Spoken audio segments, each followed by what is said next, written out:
the king of pop, Michael Jackson.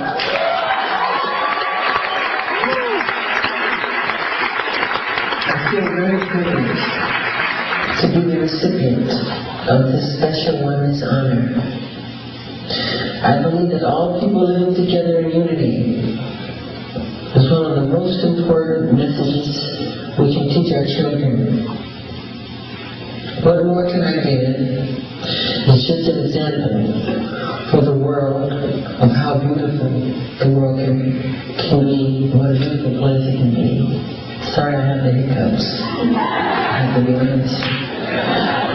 I would like to thank personally Casey Porter and the staff members of Oneness whose work on What More Can I Give on the Spanish version, Toto Quartzi, has been invaluable. I love you, and thank you so much from the bottom of my heart. I'm sorry about the hiccups. Thank you so much. I love you.